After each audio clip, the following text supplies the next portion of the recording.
Hello and welcome to Talking Aussie Books, a weekly podcast bringing readers and writers of Australian fiction together.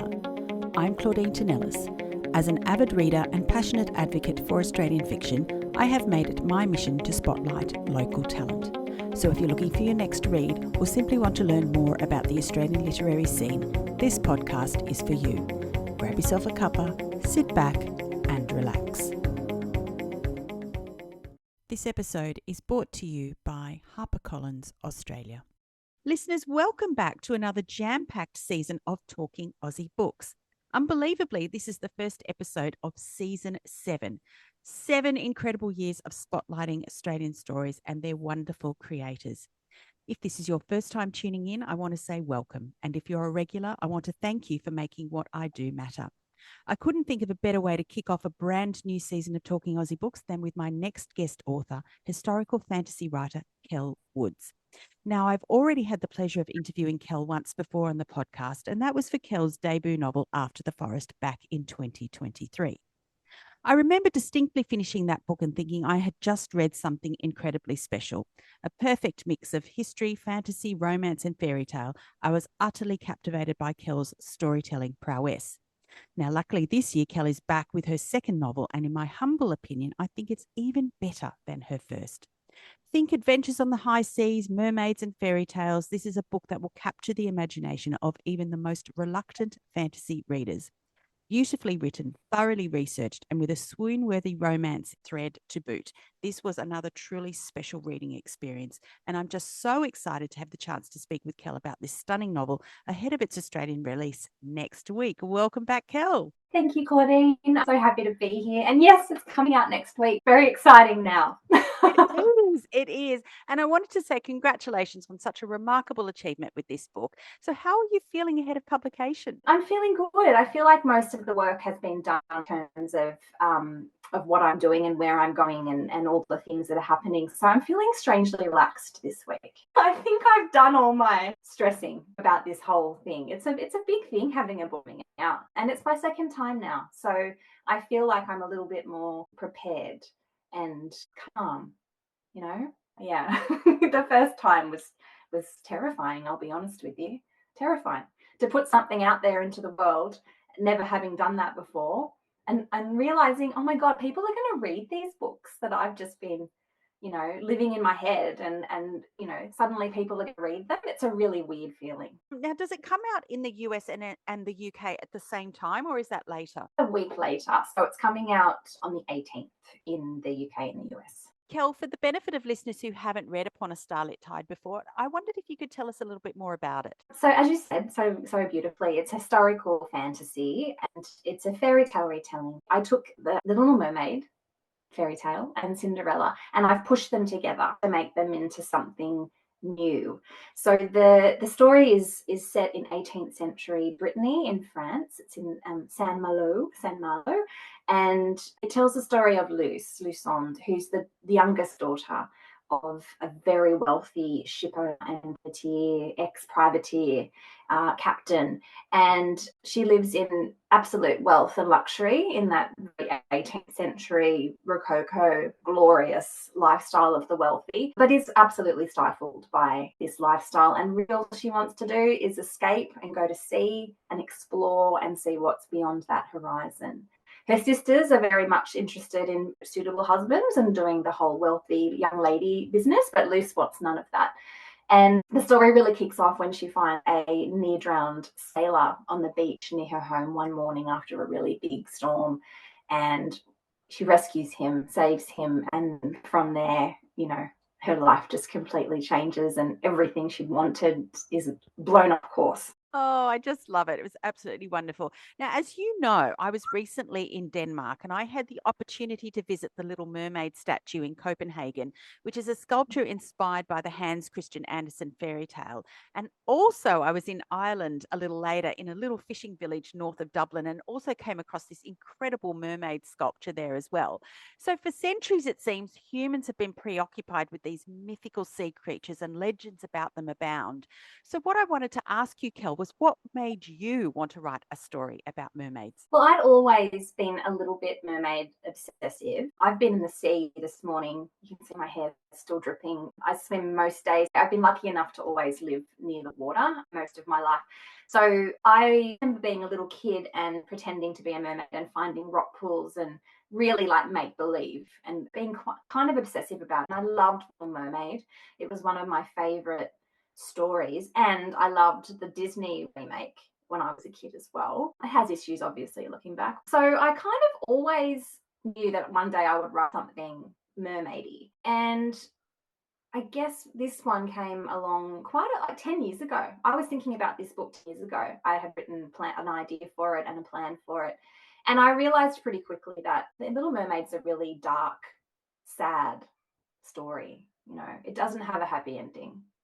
There's no happily ever after. There's no all of those usual sort of romantic fairy tale sort of endings. It's just a broken-hearted mermaid turning to foam on the sea. I was very intrigued by that darkness. I don't mind a little bit of darkness and sadness. So it sort of felt inevitable that I would end up writing about mermaids, I guess. For this story, Kell, what was your starting point? The Little Mermaid. I always sort of start with the fairy tale and then quickly realized that it's quite dark and it's quite sad.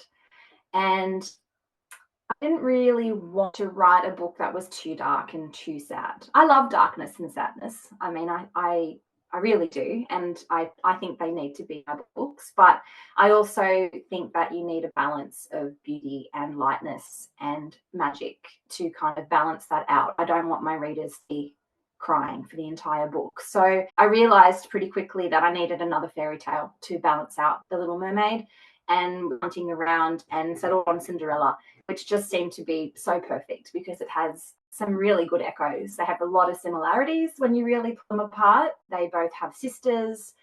The Little Mermaid and Cinderella are both stuck and stifled by their circumstances. They're both kind of unhappy. They both have wealthy, sort of powerful father figures, the merchant and the sea king. They're both by an old sort of woman figure, the fairy godmother and the sea witch, even though they're quite different. And there's a prince in both of them too. So I was thinking, oh, this could work. And because Cinderella is French in origin, kind of swayed me towards setting the book in France as well. So from there, I started hunting the French coastline to find a suitable location and settled on St. Malo, which just looked so amazing. It had this incredible walled city sort of thrusting out into the English Channel, and it's old and it's beautiful and it has its own amazing history. It was a privateering stronghold in the 18th and 17th century, incredibly wealthy, incredibly interesting history. So it all kind of came together from Cinderella, kind of changed the mix. I wanted green and sun. I didn't want it to be, I almost looked at setting it in Anderson's, sort of closer to Hans Christian Andersen, but I didn't want it to be too dark, if you know what I mean. I wanted it to have a bit of lightness. Thank you very much for explaining where your starting point was. And I loved hearing a little bit more about St. Malo and the reasons why you decided to set it. I want to come back to that a little bit later. But first, I wanted to talk about Luce, or Lysande, as you said. And she's a really fascinating character. As you say, she's one of three girls, but so very different from her older siblings. And her situation, as you say, is quite reminiscent of Cinderella. You know, she's the apple of her father's eye and inspires a fair bit of jealousy on the part of her sisters. I wondered if you could tell me more about Luce and how she came to be the central character of this story. Luce is very much the Little Mermaid, and what I liked about that character to begin with was that, unlike a lot of the other fairy tale characters or Disney princesses, however you want to look at it, she wasn't just interested in the guy. She had her own agenda, her own interests. She was incredibly curious about the world, and I think intelligent and thoughtful. The way that Anderson describes her is that she was sort of melancholy almost, and thoughtful and quiet, very different from her sisters. So I really focused on that part of The Little Mermaid to sort of do Luce. The Little Mermaid was obsessed with going above the sea and seeing what lay beyond. And so Luce was obsessed with going to sea and seeing what lays beyond the horizon. So I did a little flip there. It's a pretty straight sort of inversion there with what with the Little Mermaid and Loose, I sort of flipped it. So she has a cave on the seashore where she keeps all of her treasures that she finds from shipwrecks and from the shore. She's into natural history. She's very intelligent. She's had quite a good education for a woman of that time, an unusual education, really. And she's, science, natural history, astronomy, and also is very much into the shipbuilding and privateering and ocean enterprises of her father, as they're very close. So, yeah, I really wanted to make her more than just someone who wanted to marry a prince. I wasn't interested in that. And I hope I nailed that. I really love her. I think she's very loose. Yeah.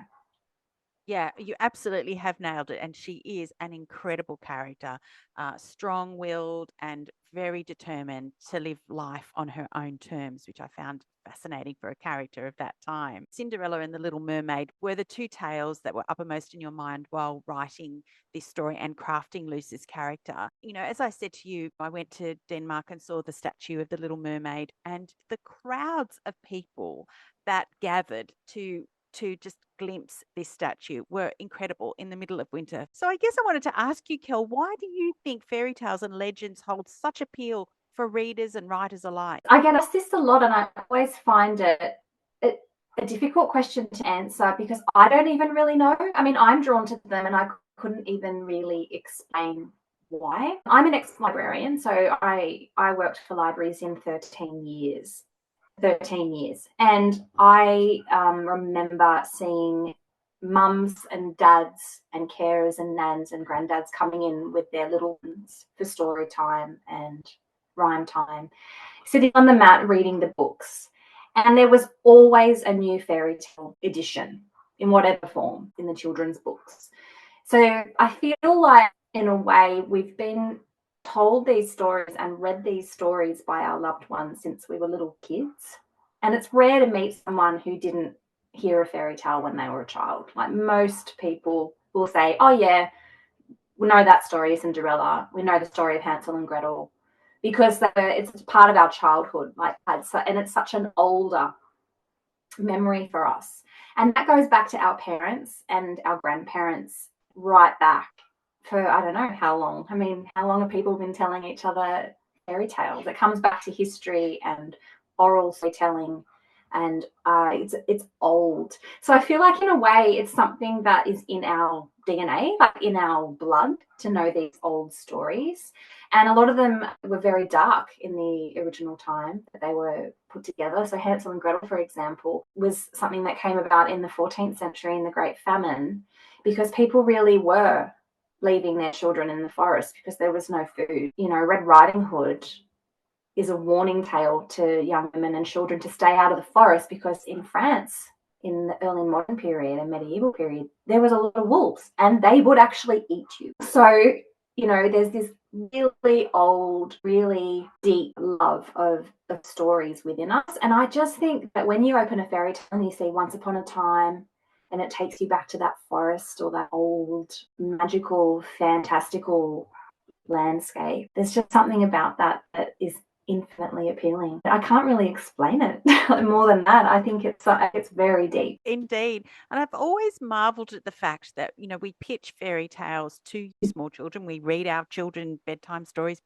fairy tales and the like, and we take them to see the Disney adaptations. But a lot of the messages are very adult messages. Absolutely. I mean, Red Riding Hood also has all of those notations about sexual things, like the big bad wolf is the big hunky dude, and don't go into the forest with him or you'll end up, shaming yourself and not getting a good husband, and all of that moral, sort of more religious sort of moral things about how young women should behave. Yeah, they were really dark. They were sanitized, and the Grimms did a lot of that, I believe. They used to be incredibly dark. So in the original Cinderella tale, for example, the stepsisters slice off parts of their feet to try and make that glass slipper fit.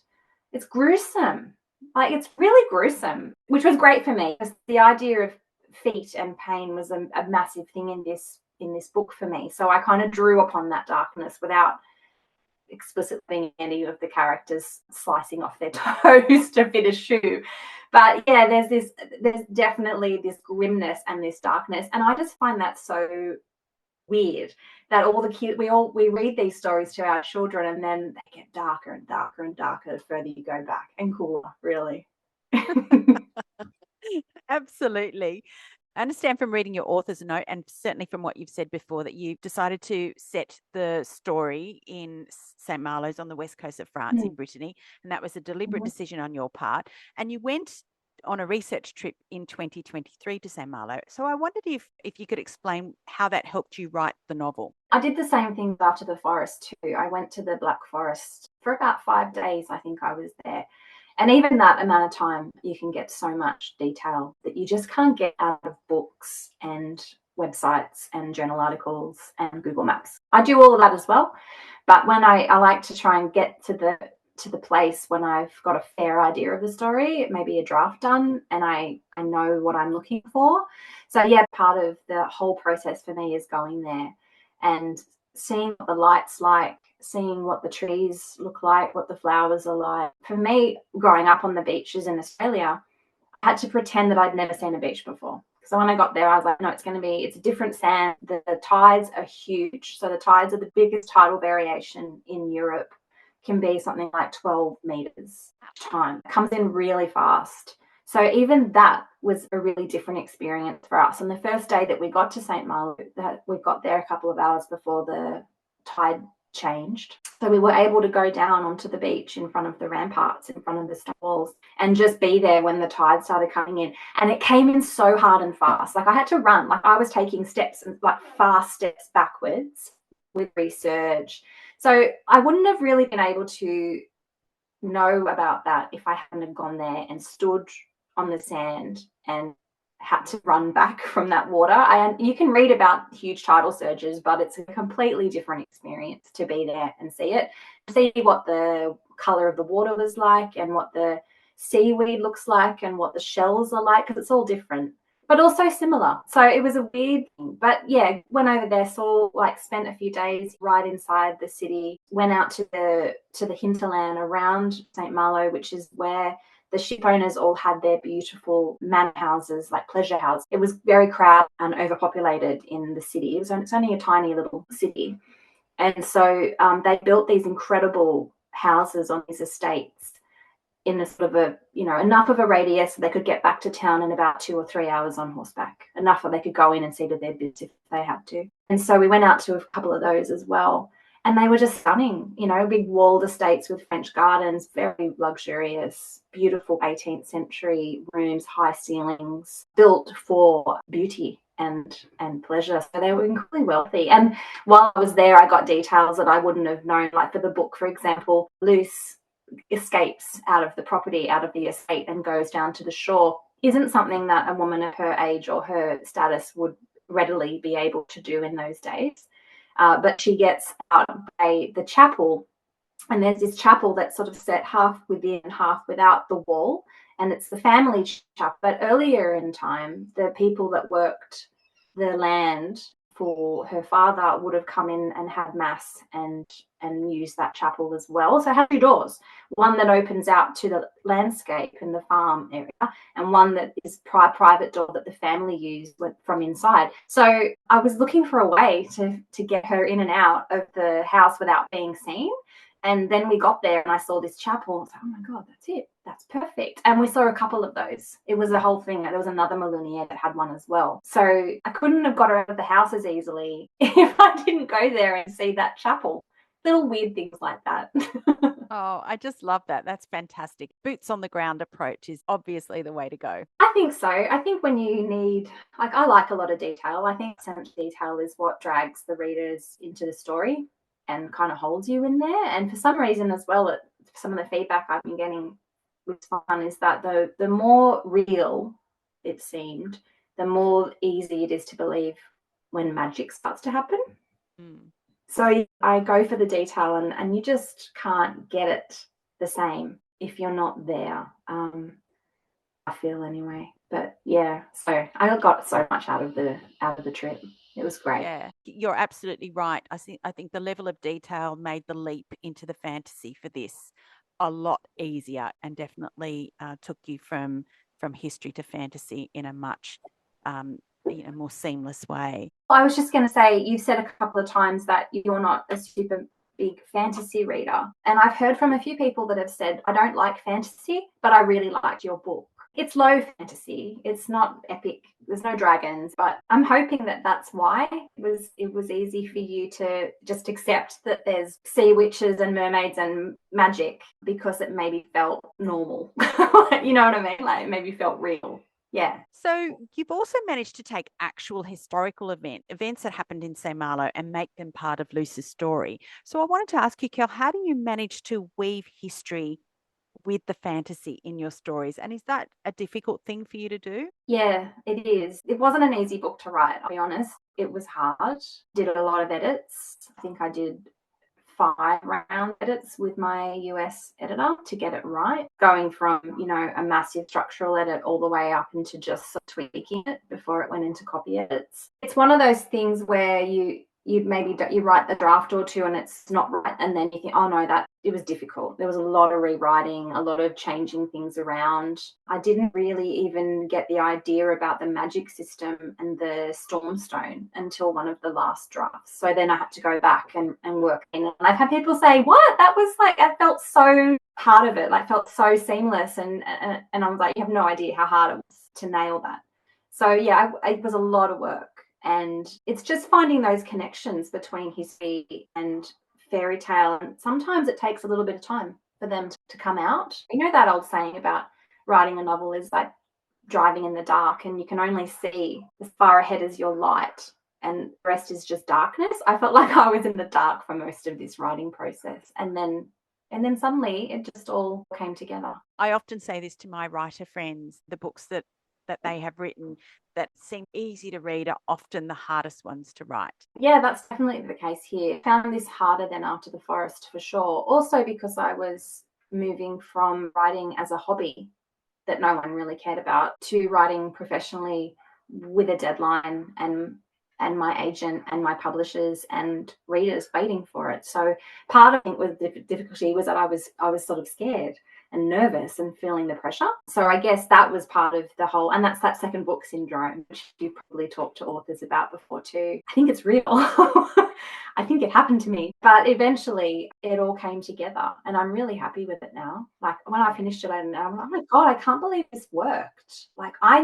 knew what I wanted from this book in my mind. I was like, this is going to work. Cinderella and the Little Mermaid can go together. I can see it. Like it's going to work. But yeah, a lot of work to get there.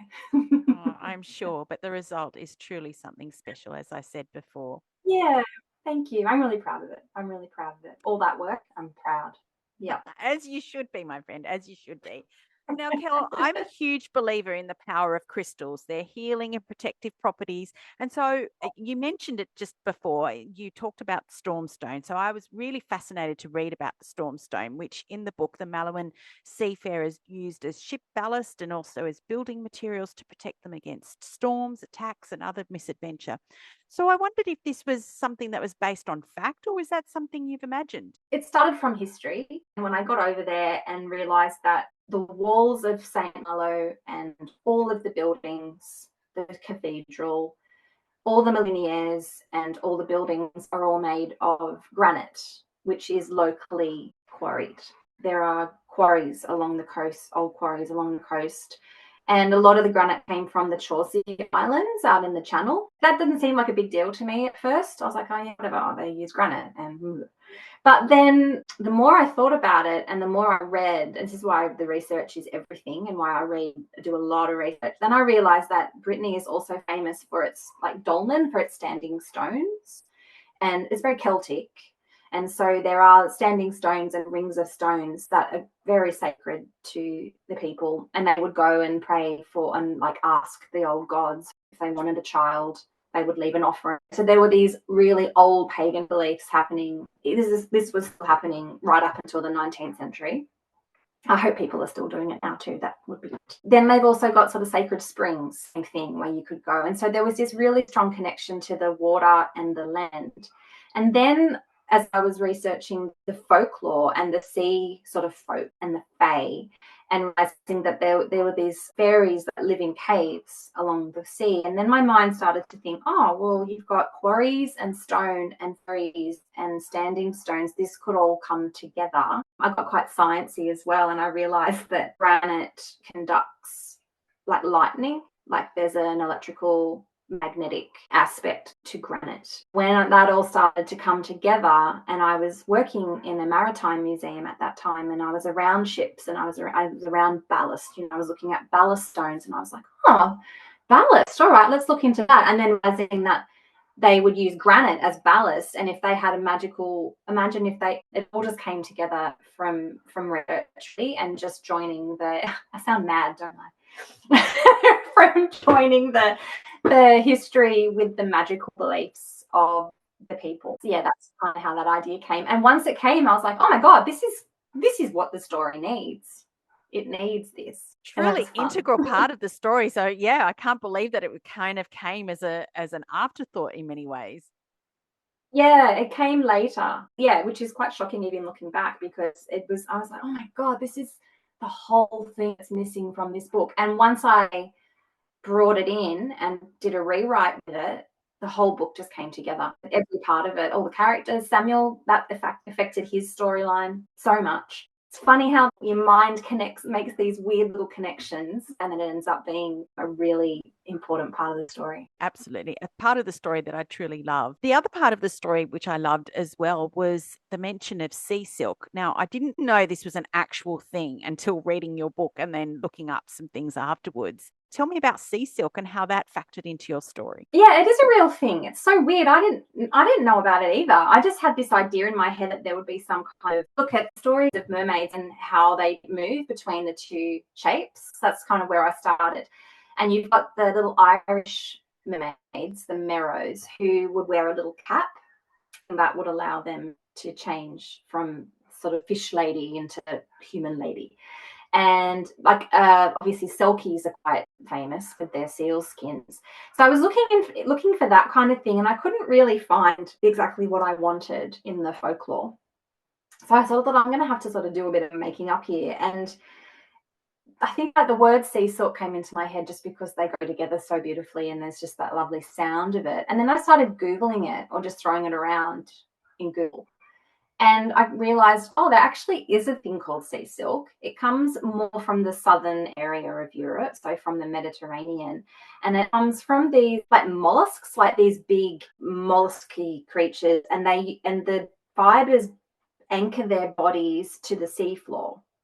And these fibers is what they make the sea silk out of.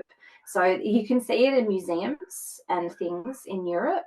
And it's like a golden color, very expensive and very rare and very obscure, I guess, in a lot of ways. I just took that idea and made it more magical and more fantastical. So the sea silk in the book, it can be different colors. It's very rare, and it's something that only the sea folk, the mer people, use and harvest.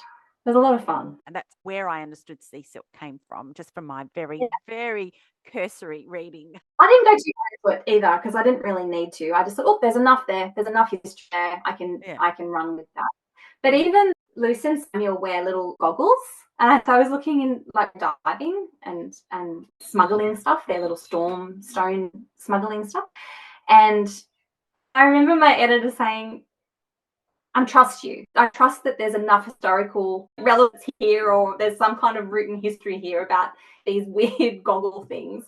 And they were real too. So pearl divers in Venice would wear these little, like medieval, like really old, would wear these little goggles made of tortoise shell with glass and leather. And so I stole those from history too. So when they wear their little goggles, because that was an issue for me. I was like, how do people dive at this time period? How do people see under the water? Obviously they were doing it. Interesting. Absolutely fascinating. And I could talk to you about all these little historical tidbits that you've peppered throughout this story all day. But in the interest of brevity, down a rabbit hole. We've gone down a history rabbit hole. The other thing that I wanted to talk to you about, Kell, was the fact that, at the heart of this story is a beautiful romance. Is that something that you planned, or was it a surprise to you as much as it was to Luce? No, I would have gone into it thinking that there was going to be a romance because both of those fairy tales do focus on romantic love. So the Little Mermaid is obsessed and besotted with the prince in that story. And I just don't like him at all. He mansplains how the sea works to her at one point. Like, really? And he's just awful. And then also Cinderella was quite romantic too, I guess, although he didn't know who she was without her shoe. So he's a bit of an idiot. So yeah, there was always going to be that idea of a love story in there. There was one in After the Forest as well. I really like a romantic spot. I think it keeps the story moving, and I think it raises the stakes. And I don't know about you, but I love watching people fall in love. I love a little bit of romance in the books I read. So yeah, I probably went in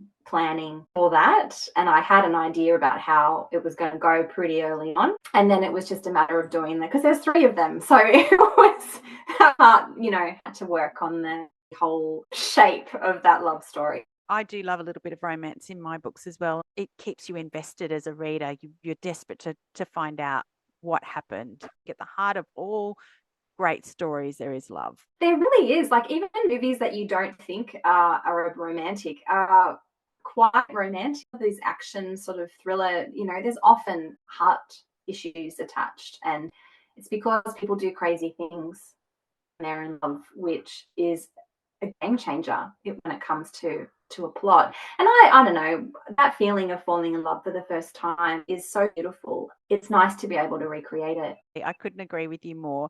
Kell, if there was one thing that you would like readers to take away from this book, what would that be? I would really like it if people could use it to escape for a little while. I'm not writing things that are going to change the world, and there's a lot of awful things happening in the world. But if you can escape for a little while and go somewhere magical and interesting and beautiful and lose yourself in a story, then that'd be amazing. I have books and movies that make you feel like you're somewhere else, that you're in some kind of the deep dark forest or under the sea or somewhere that's wildly beautiful and magical. So I hope that it draws you into a world like that. Kell, as mentioned, this is your second book now, and I wanted to know, and this is a question I often ask writers, is there something that you've learned about yourself as a writer that you didn't know before your debut was published? Probably I'm more confident now in myself. I think, as I said before, that terrifying experience of having my debut coming out and not knowing if it was going to flop and if I could even do it. I remember saying to the agent, I'm so worried that you guys all got it wrong and I'm actually terrible.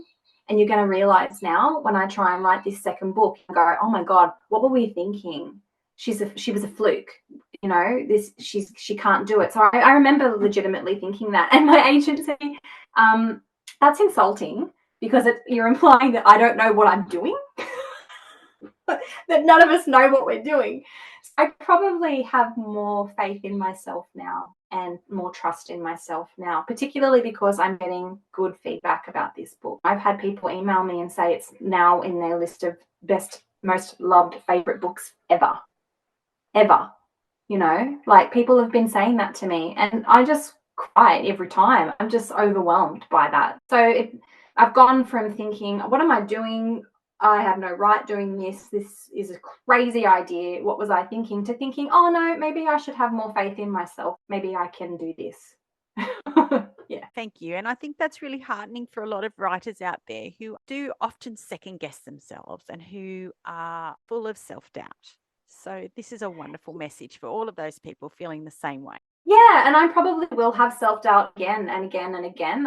I've learned from speaking and meeting with a lot of authors that everyone feels like that for almost every book. So I feel okay now, but I guarantee you at some point, probably very soon, because I am working on another book at the moment, I'll be filled with that. What am I doing? What was I thinking? I can't do this. And I think that pretty much every writer that I've talked with about this has said that they feel fear and doubt every time, every book. It's never something that just you can just, oh, I can do this. This will be easy. Never. It's always hard. And I think the more you care about it, the harder it gets too. Kell, you just mentioned that you were working on something else. Is there anything you can tell us about that at this stage? Not really. No, it's all still very cloak and dagger. But I can say that, oh, she's great, isn't it? But I can say that it's going to be, there's always a lot of nature and landscapes in my books, and this one will be quite a different landscape, and it's going to be a little bit colder, a little bit chillier than anything else I've written. Very intriguing indeed. Well, I can't wait to learn more about that in forthcoming months. And Kell, I can only say that I'm truly delighted to have had the chance to read Upon a Starlit Tide and chat with you about this wonderful story today. I want to thank you from the bottom of my heart for joining me on Talking Aussie Books. Thank you so much for having me. It's quite emotional for me to even be on something like this and talking about my writing. So thank you so much for having me. It's been my pleasure. That's it for this episode, folks. Hope you enjoyed this conversation as much as I did. If so, I'd love it if you'd leave a review on your preferred listening platform, which may include Apple Podcasts, Spotify, or Amazon Music. Until next time, friends, happy reading.